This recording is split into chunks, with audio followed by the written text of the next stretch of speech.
Hola, ¿qué tal? ¿Cómo están? Damos la bienvenida a toda nuestra audiencia y hoy queremos hablarles y compartirles acerca de este libro que se llama Ellas, Cartas Vivas. Es de una escritora argentina de la ciudad de Córdoba, Argentina. Y bueno, queremos tener un tiempo con ella para que pueda compartir qué es lo que eh, recibió de parte de Dios para este tiempo y la inspiración para escribir este libro. Así que estamos aquí para hablar de eso y compartir con ustedes. Estamos muy emocionadas de tener a la escritora con nosotros. La dejamos de lleno con ella.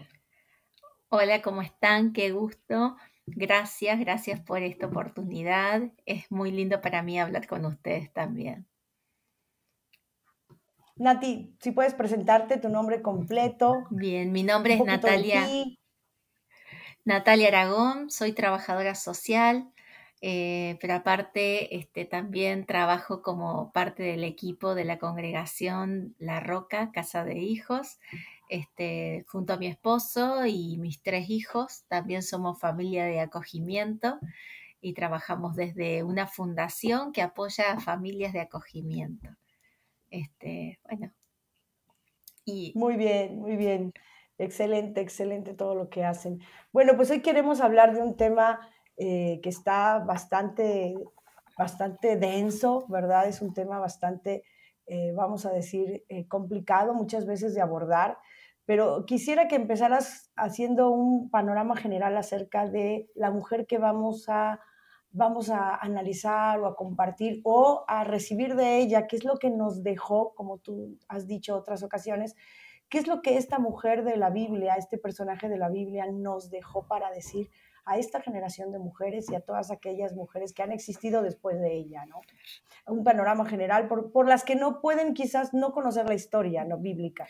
bueno, realmente esta mujer es una mujer muy controversial. Su historia nos golpea, ¿no? Porque no es una historia común y como siempre digo, lo primero que tenemos que tratar de hacer cuando leemos las historias de estas mujeres es pensarlas desde la cultura en la que ellas estaban inmersas, porque sus historias por ahí nos parecen historias tal vez muy impensadas desde nuestras realidades, pero sobre todo la que vamos a hablar hoy, pero en ese momento eran historias comunes, era lo común que sucediera con las mujeres.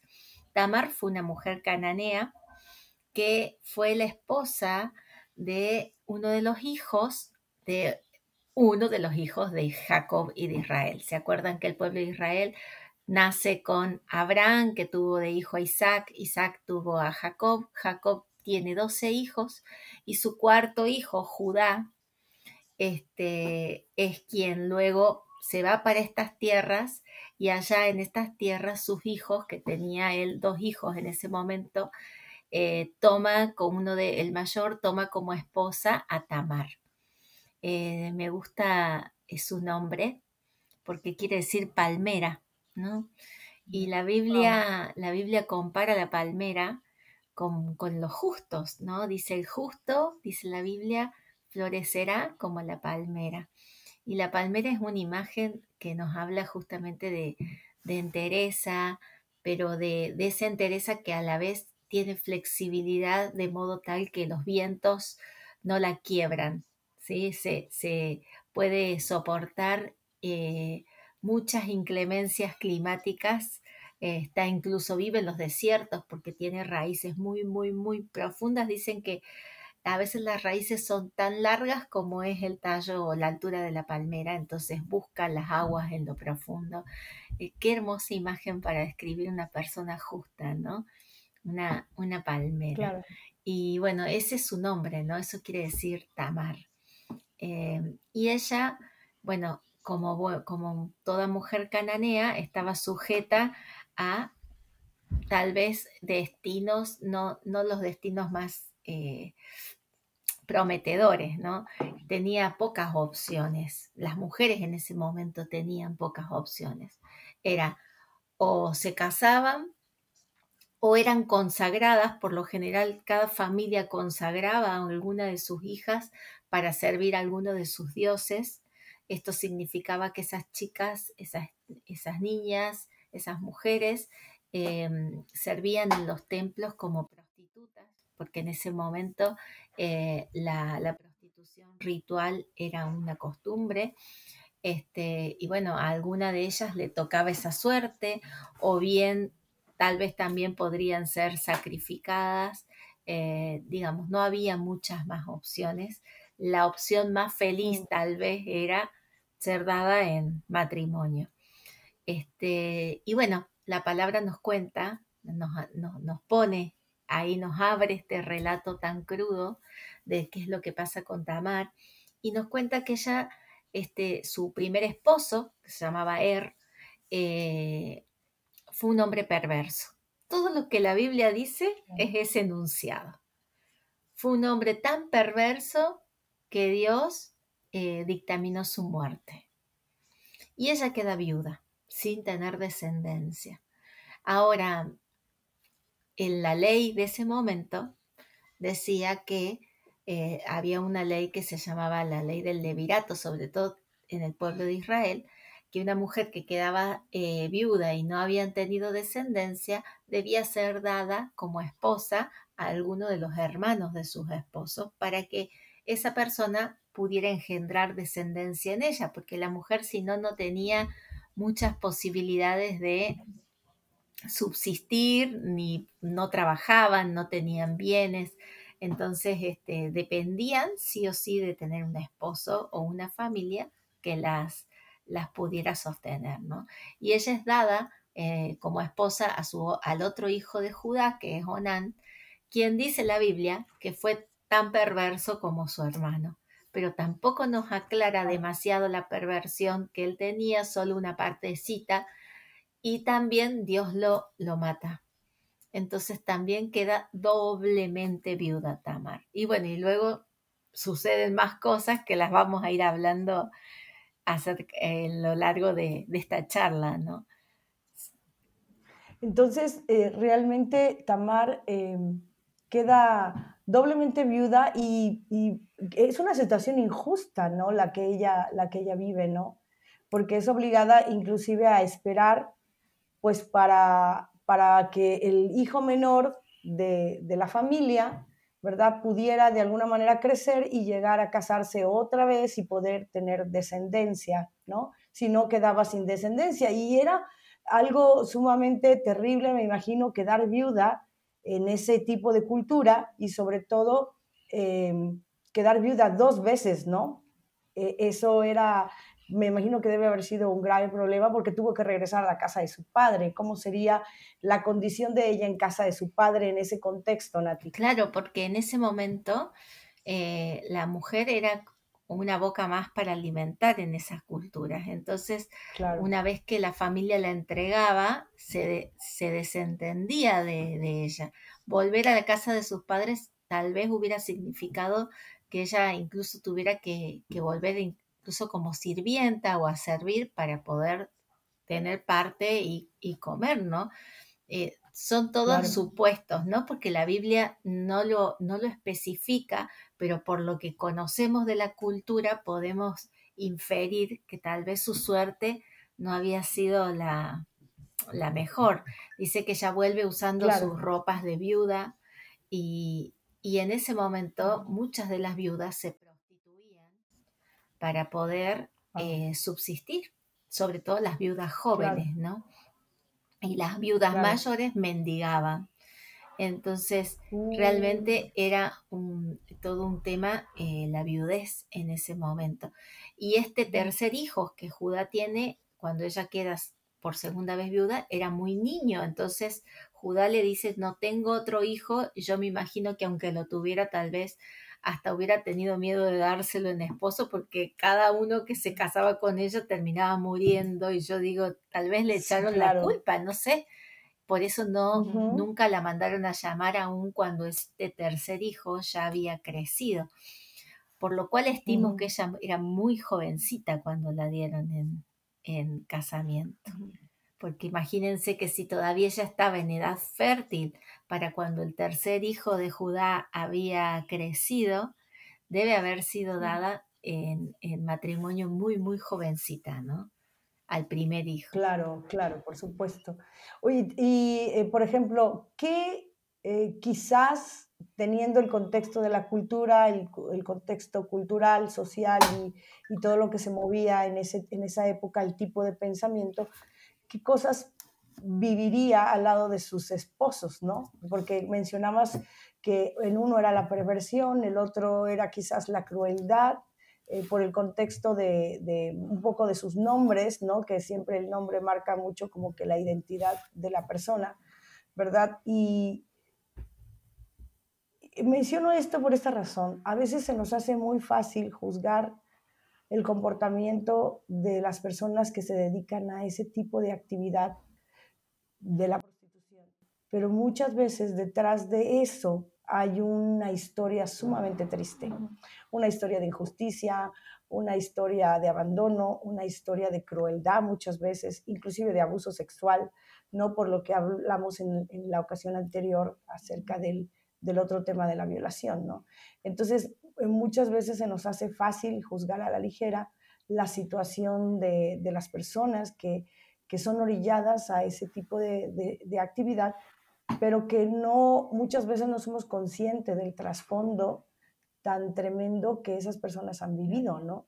Y seguramente todo lo que vivió Tamar en aquella época fue lo que la orilló desesperadamente a tomar la decisión para salir de alguna manera, vamos a decir, dignamente de esa situación en la que estaba viviendo, quedar viuda y que quizás estuviera siendo empujada a la mendicidad, a mendigar o a la prostitución, ¿no? Definitivamente. Entonces, eh, cuéntanos un poquito del contexto de los esposos, vamos a Saben decir, que ¿no?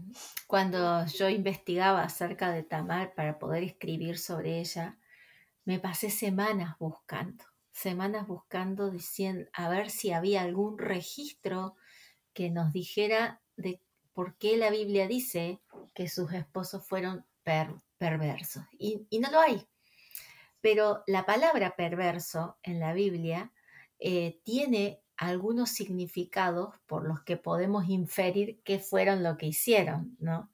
Entonces la Claro. palabra perverso en la Biblia, yo les quiero leer un poquito acá, dice, está asociada siempre a alguien que menosprecia, a alguien malo, a alguien áspero, a alguien que hace caer al otro, a alguien que agravia, que produce aflicción, que trae calamidad, una persona que es avara, que calumnia, que es depravado, que es un Wow, destructor, que trae desgracia, que es violento, que estafa al pobre.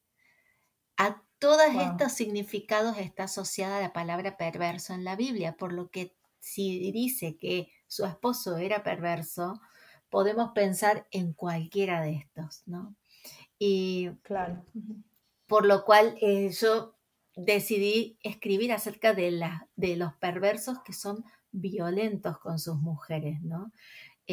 Algo que era muy Claro. común también en esa época, ejercer violencia sobre las mujeres porque no tenían, y en esa época y en esta también, lamentablemente, Sí, claro. el tema de la violencia, Sí, aunque no es exclusivo del hombre hacia la mujer, porque hay muchas situaciones donde son las mujeres violentas hacia sus esposos, hacia sus hijos, pero la violencia en sí claro, es una conducta perversa. Entonces, claro. hay muchas explicaciones en lo psicológico de cómo una persona perversa no siente compasión por su víctima o por aquella persona a quien le está haciendo daño. Pero hay un Claro. salmo que en el Salmo 77, que yo no voy a explicar la parte psicológica porque no es mi tema, pero sí investigando acerca de esto y de los perversos, en el Salmo 77 el salmista comienza a hablarle a Dios y a cuestionarle por qué estaba Dios permitiendo todo lo que él estaba viviendo. Y en un momento el salmista le dice, Señor, ¿por qué no me escuchás? ¿Acaso has encerrado tus misericordias dentro de la ira. Has cerrado tus entrañas con enojo. Y ahí yo cuando leí eso dije, claro, esto es lo que sucede en una persona que está llena de ira o llena de violencia, no logra sentir misericordia. En este caso el salmista se le atribuía a Dios, pero estas personas que son golpeadores, que son abusadores, hablamos un poquito en el episodio anterior acerca del abusador, pero en el caso de una persona violenta, una persona maltratadora, una persona puede ser violenta no solo físicamente, pueden ser muy violentas con sus palabras, con su trato. Es una persona que está llena de enojo y llena de ira. Y ese enojo y esa ira pueden incluso nacer de una victimización también en esa persona, ¿no? De múltiples situaciones. La cosa es que la violencia tiene un efecto exponencial. Una persona que sufre violencia de algún tipo luego probablemente sea una persona que violente a otros o que en otros ámbitos siga reproduciendo ese modo de relacionarse, porque la violencia es un aprendizaje también. Uno aprende a relacionarse de esa manera. Entonces, yo creo que en esta persona que está tan llena de ira, no logra empatizar ni ponerse en el lugar del otro, ni sentir compasión por el otro, ni logra ser afectado por el dolor del otro. Por eso son capaces de atrocidades, ¿no? Realmente el tema de la violencia dentro de los hogares a veces también ha sido un tabú y también está muy relacionado a que esa mujer que está sufriendo violencia tenga una identidad muy dañada, tenga escasas redes de contención. Eso es clave porque una persona que tiene redes de contención puede tener acceso a algunas herramientas para poder salir de eso, pero también hay toda una cuestión interna que sucede en la persona que es víctima de violencia, de mucho temor, de mucha intimidación. Hay una anulación de la persona que la ha llevado a que sea subyugada por este tipo de trato, ¿no? Por eso es que los expertos en este tema hablan de que hay todo un círculo de la violencia, ¿no? Donde hay un episodio violento y luego a eso viene un supuesto arrepentimiento del agresor o una luna de miel hasta que sucede el próximo y así la persona va siendo como cautivada por esta dinámica y es como una espiral del que no puede salir. Y a veces hay mujeres que de esta manera han llegado aún a la muerte, ¿no? Porque no han podido salir de ahí, ni pedir ayuda, ni huir. No estamos diciendo que esto haya sido lo que le haya pasado a Tamar, pero estamos pensando opciones de la perversión, ¿no? Del perverso. Entonces, dice la palabra que con el segundo esposo, una de las cosas que él hacía era, tenía relaciones, pero eyaculaba fuera de su esposa para evitar que ella quedara embarazada, porque en realidad no quería darle descendencia a su hermano. Y era una actitud bastante perversa también, porque ahora hay hombres que sin tener esta conducta como la de Onán, pero siendo infieles a sus esposas, derramando sus semillas en otros lugares que no sea su esposa, más o menos van por el mismo camino, ¿no? Entonces, realmente es un tema muy actual también, a pesar de que nos confronta con algo que dice, bueno, nadie acá se está casando con el cuñado si quedó sin descendencia y luego con el suegro, bueno, eso sí era algo muy de la época, pero hay tantas historias, tantas historias, tan distintas, ¿no? Y tan raras a veces que cuando empezamos a escuchar historias de mujeres, realmente nos sorprendemos, nos sorprendemos de las cosas que han tenido que vivir. El tema acá, que cuando Tamar es relegada a volver a vivir con su familia original y pasan los años y no es dada como esposa a su otro cuñado, ella empieza a idear una estrategia porque se quedó sin nada, ¿no? Y ella quería tener herencia dentro de la familia de Judá. Y eso es lo que por ahí nos habla también un poquito del carácter y de esta arista de su carácter de fe y de valentía y de ir por aquello que ella creía que era justo, ¿no? Porque en ese momento era justo que le hicieran justicia de acuerdo a las leyes de su nación. De esa época. De esa época, sí. Claro. Sí. Claro. ¿Cómo se abrió paso Tamar para ser parte del linaje de Judá? Wow. Bueno, y ahí entra otro tema, ¿no? Ella dice la Biblia que idea un plan. Y en ese plan consistió en disfrazarse de prostituta, ponerse a la orilla del camino por el cual ella sabía que su suegro iba a pasar, engañarle a su suegra haciéndose pasar por prostituta y concebir un hijo de él. Ahora es un plan era un plan descabellado, ¿no? Y un plan que podía salir muy bien como podía salir muy mal, porque yo me imagino lo que hubiera pasado si a ella era descubierta. Claro.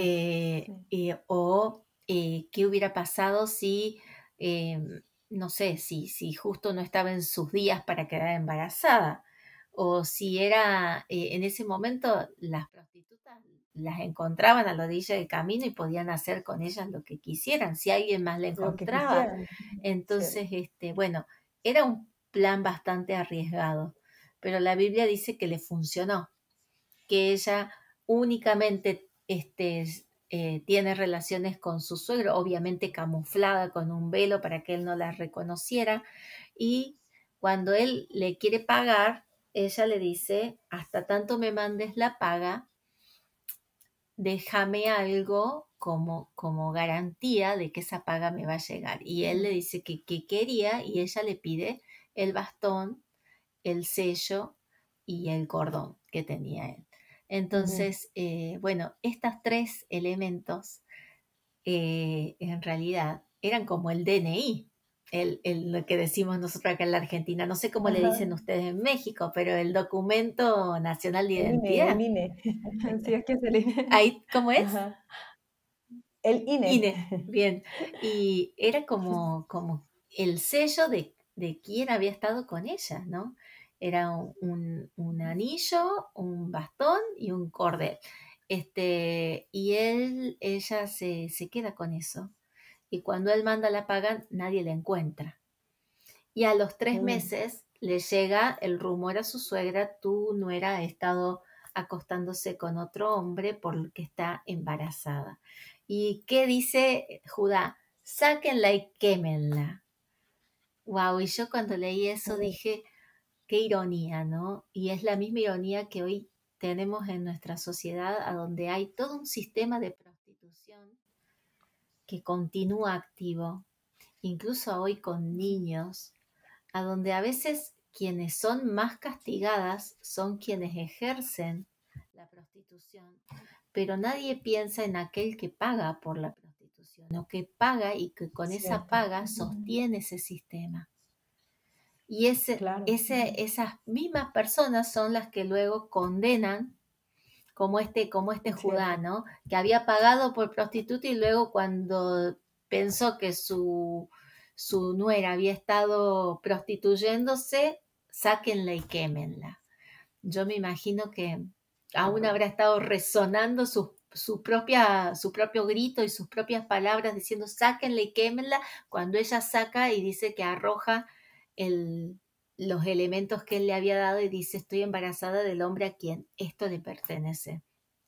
Y ahí es donde él dice, wow, ella es inocente, el culpable soy yo. Claro. qué tremendo esto, porque yo también ahí pienso en Judá y pienso que realmente fue un hombre que a pesar de sus errores, en ese momento muestra nobleza, porque en ese momento reconoce su error y él podría haberse callado y dejar que la quemaran o dejar que la apedrearan y desconocer esos elementos. Sin embargo, Claro, decir no son míos, exacto. no son míos, ¿no? Sin embargo, se hace cargo y dice que cría a los hijos como suyo, aunque nunca más, dice la Biblia, se llega a ella como esposo. Pero a partir de ese momento uno ve otro Judá, ¿no? A partir de ese momento en su historia.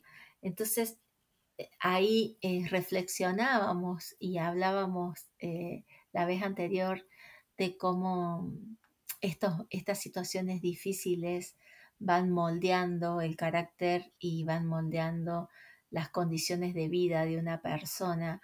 Y yo no creo, sinceramente, que una jovencita o que una niña crezca cuando le preguntan qué quiere ser cuando sea grande. No me imagino a nadie diciendo yo quiero ejercer la prostitución.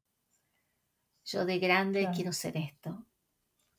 No me imagino que alguien por elección termine en ese lugar, pero sí creo que esas mujeres a veces han sido como arrastradas a una forma de vida donde por desesperación, por angustia, por una destrucción total de su autoestima y su identidad, por, Sí. por incluso maltratos, violencias, vulneraciones, terminan no encontrando otra vía u otro camino y luego sí terminan eligiendo ese tipo de vida como que no ven otro camino que no sea ese, ¿no?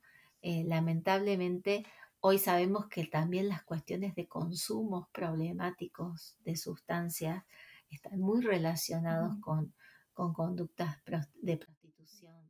Y bueno, se mezclan muchas más cosas que pensar que una persona solamente elige ese estilo de vida, ¿no? Claro, finalmente siempre es el resultado de una experiencia de vida que tiene que ver mucho con un trauma en alguna etapa de su vida y casi siempre en la etapa de la infancia, ¿no? O sea, la prostitución, como tú decías, no es algo que uno sueña de niño escoger, ay, me voy a dedicar a esto, qué maravilloso, ¿no? Sino es el resultado de algo, de una experiencia previa o de muchas experiencias previas que han afectado la vida de la persona, ¿no?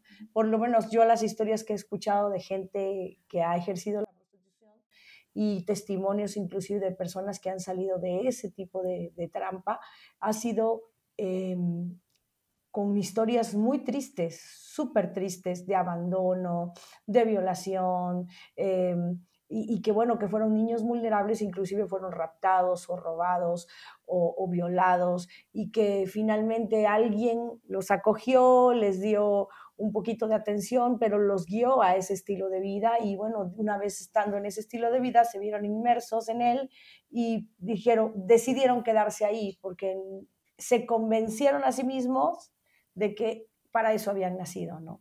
O que esa era la suerte que les tocaba.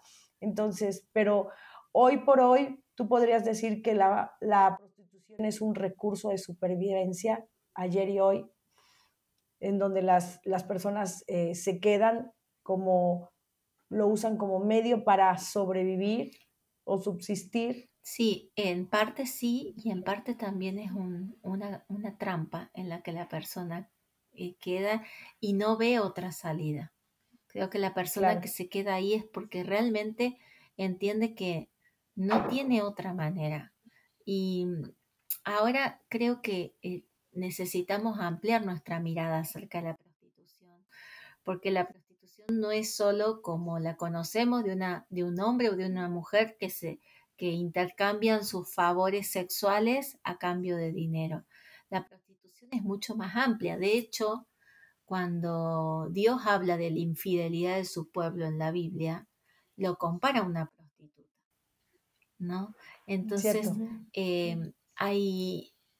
podríamos decir que la prostitución es intercambiar lo que yo soy o los dones que tengo por un beneficio que puedo recibir de Claro. otro, pero que al hacerlo, eso va en detrimento de mi integridad, ¿no? Nati, ¿cómo afecta la prostitución a la identidad y la percepción de uno mismo, de la persona? Y es muy complejo, porque lo que yo estoy vendiendo es a mí misma. Mm, Es muy complejo. Entonces ahí hay todo un mecanismo por el cual hay una desvalorización, un menosprecio. Al tener que ponerme un precio y estar dispuesta incluso a sufrir violencias hacia mí misma, con tal de recibir esa paga, hay una cosa muy complicada ahí en torno a la identidad. Quiere decir que nos convencimos a nosotros mismos o a nosotras mismas de que somos indignos, somos sucios, que merecemos que cualquier cosa nos pase, que nos maten, que nos violen, que nos ultrajen, que nos secuestren, o sea, como que te convences a ti mismo de merecer eso, ¿no? De que no te queda otra y ni modo, es parte de la misma situación que estás viviendo, ¿no? Sí, y es eso por un lado, y por otro lado hay gente que, como tú decías, es raptada, es sometida a esa forma de vida. Mm, Y ahí sí. la voluntad de la persona queda totalmente, esa persona está enajenada de su voluntad, no se está Sí, despojada. porque hay mujeres, por ejemplo, que no decidieron dedicarse a eso por una Ujú. cuestión de que algo les haya sucedido, sino precisamente porque Las fueron obligaron, raptadas las y entregaron las de obligaron, y ahí pequeña. caemos, exacto, en el mercado de la trata de blancas, ¿no? Todo el mercado que hay con respecto a He esto escuchado de que obligan, ¿verdad?, a las personas a prostituirse. o Eso es historias de diferente, mamás ¿no? que venden a sus hijas acá para poder, Oh, también, que las prostituyen a también, por cambio supuesto. de la paga para poder subsistir, ¿no? Este, ¿Cuál ha sido tu experiencia cercana con personas que han estado en ese estilo de vida? yo no tengo contacto con personas que ejercen la prostitución.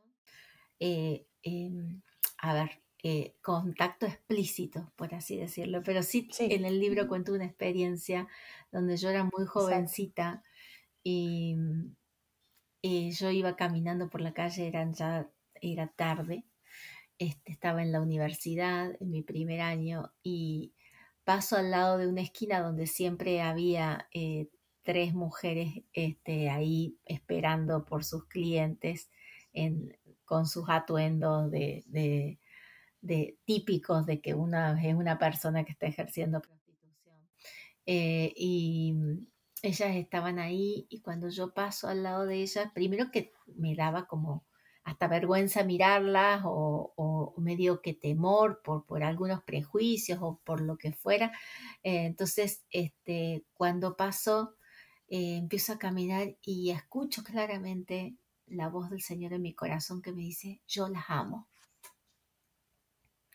Volvete y decirle que yo las amo. Y yo dije, no, ¿cómo voy a ir a hablar con ellas? Yo tenía apenas 18 años y me daba mucha vergüenza o tenía miedo de que reaccionaran. No sé qué me había hecho en mi cabeza de que ellas... Y más caminaba alejándome de ellas y más fuerte sentía la voz de Dios que me decía, volvete y decirle que yo las amo. Y hasta que no pude resistir más esa voz, me devolví y me acuerdo que tenía un folletito en mi cartera que hablaba de Dios. Digo, bueno, si no me sale decirles nada, aunque sea, les voy a entregar esto, ¿no? Y así fue que llegué hasta donde ellas estaban y así con mi voz temblorosa saqué y les digo, vengo a darles esto y a decirles que Dios las ama.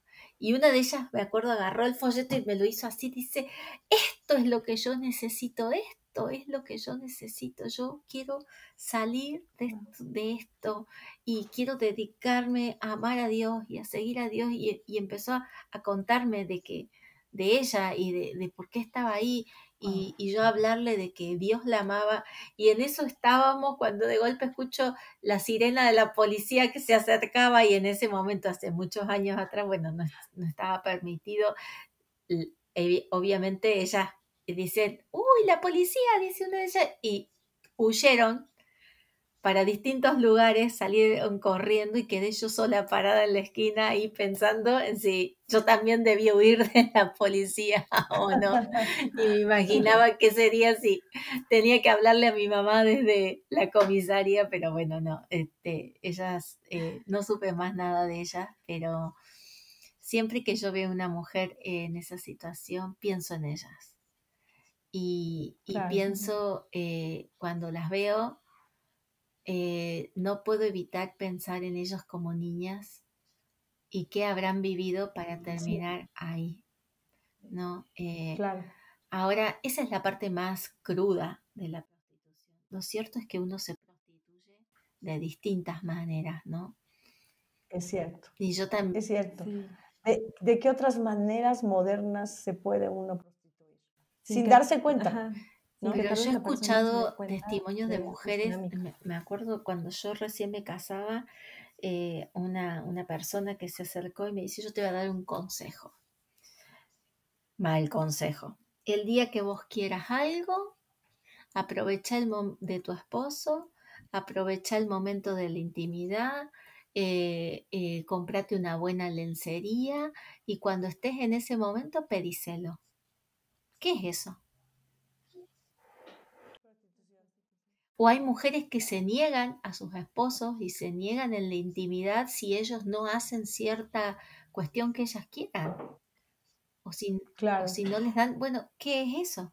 Me pregunto.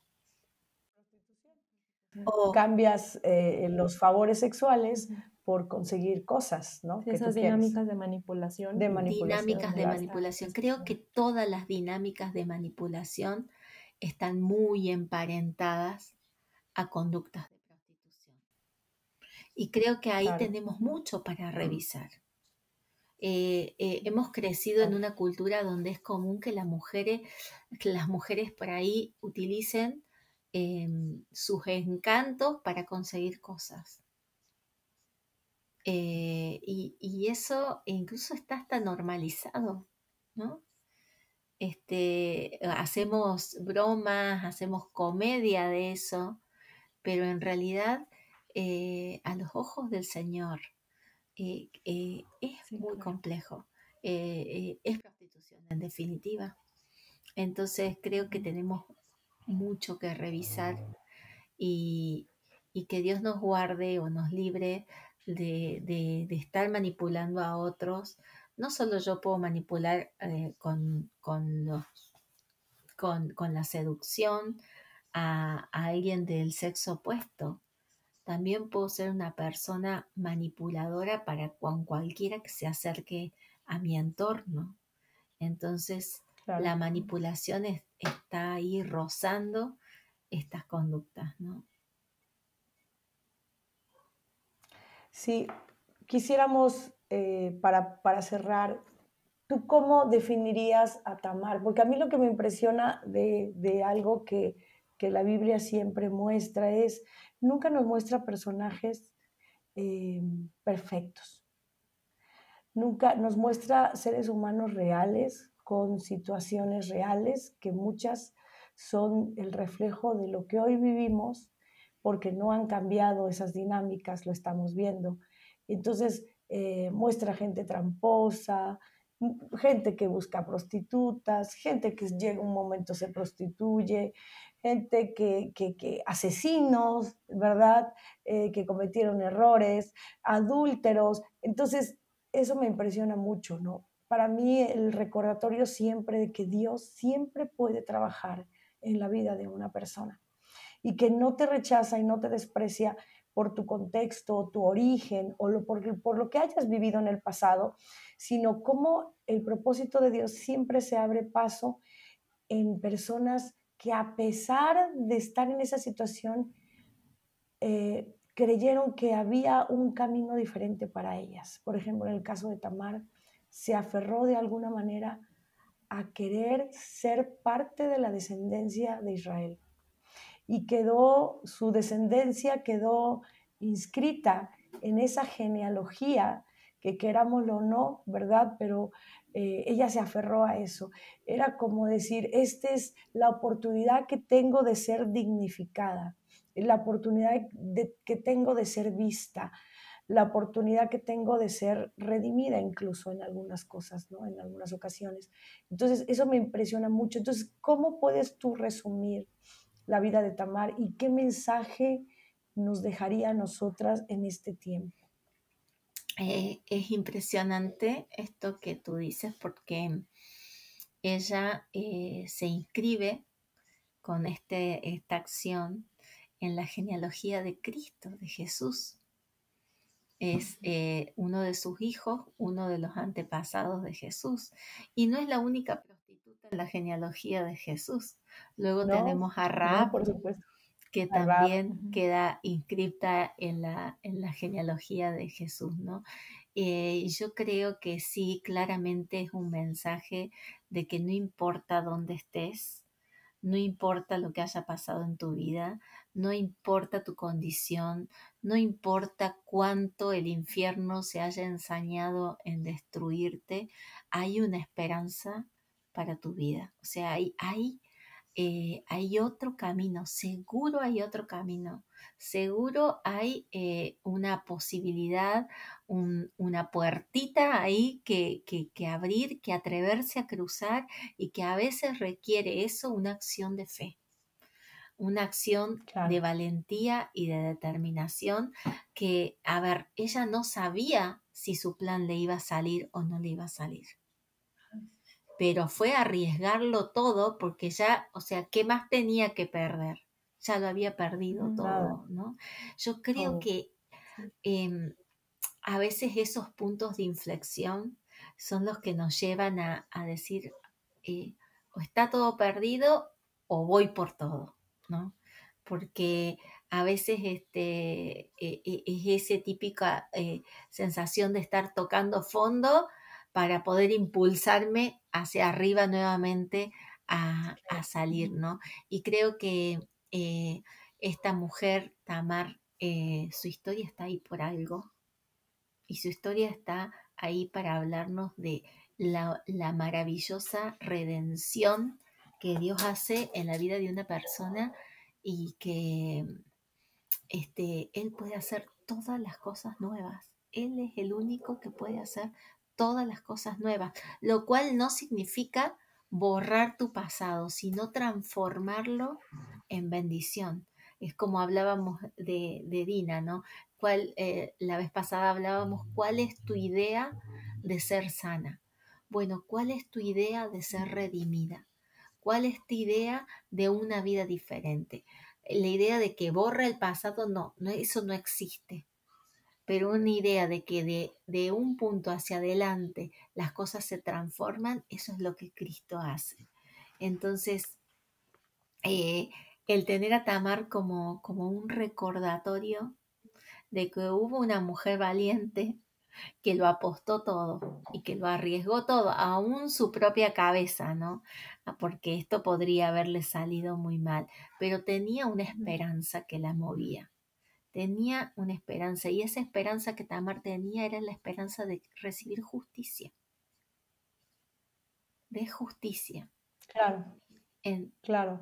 Esa es, yo creo que la reflexión que podríamos dejarle a las mujeres que nos escuchan y que tal vez tuvieron alguna situación o alguna experiencia de este tipo. Inclusive puede ser que alguien se esté dedicando a esta actividad porque siente que fue de alguna manera acorralada y pues no le quedó otra, pero dejarles este mensaje de Tamar, qué enseñanza nos deja esta mujer valiente que vive en un contexto tan difícil y no tenía ninguna expectativa de poder decir voy a cambiar mi situación, ¿o tú qué piensas? Sí, yo al leerlo, eh, lo había leído antes, pero en esta ocasión me impactó mucho. Siento que vi a Tamar de una manera muy diferente, en que tal vez otra mujer habría dicho, bueno, pues esto es lo que tocó, eh, no me han buscado, seguramente el tercer hijo ya está más grande, pero pues bueno, ya esta va a ser siempre mi realidad, ¿no? Pero ella fue muy valiente en decir, no, puedo salir de aquí, hay esperanza, ¿no? Esa actitud de ella y esa valentía que tiene, el riesgo que tomó tan grande, porque aparte las probabilidades de que estuviera embarazada tampoco eran tan altas, o sea, el panorama era difícil, pero yo creo que Dios respaldó esa valentía que ella tuvo. Sin duda, Claro, sin duda. Y esto de que lo mismo que pasó con la cananea, ¿no? Es su acción de fe, porque la valentía está muy ligada a la fe, acelera los tiempos de justicia hacia ella. O sea, la pone como justa. Es lo que dice la Biblia, que es por la fe que somos justificados, ¿no? Ella no había, su acción no fue justa. Lo que fue justicia delante de Dios fue su fe y su valentía. Eso no quiere decir que Dios apruebe lo que ella hizo, claro, pero sí Él claro. vio su corazón y vio ese deseo de justicia que ella tenía, ¿no? Entonces, creo que esto nos tiene que llenar de valentía a nosotras. Y si sos una mujer que está entrampada en una situación de violencia, en una situación donde la vida te ha llevado a prostituirte porque sentiste que no te queda otra, tenés que tener la valentía el primer paso de valentía es pensar que puede haber una realidad diferente para tu vida. Ese no es el plan de Dios para tu vida. No lo es, no lo es, no lo es. Claro, Dios tiene planes de bien, tiene planes de vida, de luz, de bienestar, y tenés que animarte a ir por eso. Y a veces eso va a suponer dar un paso eh, que puede parecer una locura, pero es un paso de fe y de valentía para salir de donde estés. Pedir ayuda, pedir claro. ayuda. Oh, sí, hay que pedir ayuda, hay que pedir ayuda. Y sobre todo hay que pedir ayuda a Jesús. Recuerdo, ahorita que estabas hablando, se me vino el recuerdo del pasaje que dice, menciona la Biblia de Jesús y la mujer que fue encontrada en adulterio, ¿no? Entonces, como todo el mundo la acusaba, todo el mundo quería apedrearla según la costumbre y según las leyes judías. Y bueno, Jesús sale a su defensa, ¿verdad? Y bueno, dice, ¿dónde están los que te acusaban, no? Finalmente a ser confrontados por Jesús. La Biblia no dice qué es lo que Jesús escribía en la tierra, pero seguramente fue algo que los confrontó muchísimo. Todos uno a uno se fueron yendo y finalmente, ¿verdad? Le dice, ¿dónde están los que te condenaban? Ni yo te condeno, pero ve y no peques más. Entonces aquí hablamos de esta seguridad de que podemos confiar que el Rey del universo no nos condena. Él nos ofrece un nuevo camino, como decías tú, Nati, nos ofrece la oportunidad de hacer todas las cosas nuevas, pero esto requiere un acto de valentía como el de Tamar. Requiere un acto de valentía, ¿verdad? De creer que en Él sí vamos a tener justicia de cualquier situación que nos haya empujado a este tipo de estilo de vida. Eh, el Señor nos va a sacar de esa injusticia y nos va a hacer justicia. Entonces ese es el mensaje que queremos compartir en esta mañana nosotras con ustedes, ¿verdad? Y junto con Nati, es si tú has estado inmersa en este tipo de actividad, ¿verdad? O conoces a una persona o tienes una opinión acerca de esto, aquí el mensaje que queremos dejar es este: Dios está cercano a los que le invocan y a los que le invocan de verdad, de corazón. Entonces, no importa la circunstancia, Jesús tiene, ¿verdad?, ya la respuesta, solamente está esperando ese acto de valentía de nosotros. Escríbenos aquí en los comentarios, déjanos saber qué te pareció esta historia de Tamar y que pueda ser un aliento para ti, para traerte una luz de esperanza, una voz de esperanza en este día a tu vida, y sí se puede salir de esa condición. Gracias, Nati. Nos despedimos. Te mandamos un abrazo hasta la ciudad de Córdoba, Argentina. Y nos da mucho gusto que hayas estado con nosotros. Esperemos. Hay muchas historias en este libro. Has prometido que va a haber tomo 2. Y hay muchas historias solamente. Desde Eva hasta Miriam. Así, aquí solamente pusiste solo 10 mujeres, pero por ejemplo yo me quedé esperando precisamente a Rahab, me quedé esperando a otras mujeres que para mí han sido importantes sus historias porque me han dado mucho aliento y mucha esperanza de saber que no importa la condición ni la cultura, no importa el machismo, no importa qué ambiente te rodee, el Señor está atento a nuestro corazón. Así es. Eso es maravilloso. Así que gracias, Nati, por haber estado con nosotras y esperamos verte en próximos episodios y que puedas aceptar otra vez la invitación porque todavía hay muchísimo que compartir. Un gusto. Nos despedimos. Nos despedimos y saludos a tu familia, a todos allá por allá y te damos muchas gracias. Nos despedimos de ustedes, amigos, y esperamos verlos en un siguiente capítulo de En Busca de la Samaritana.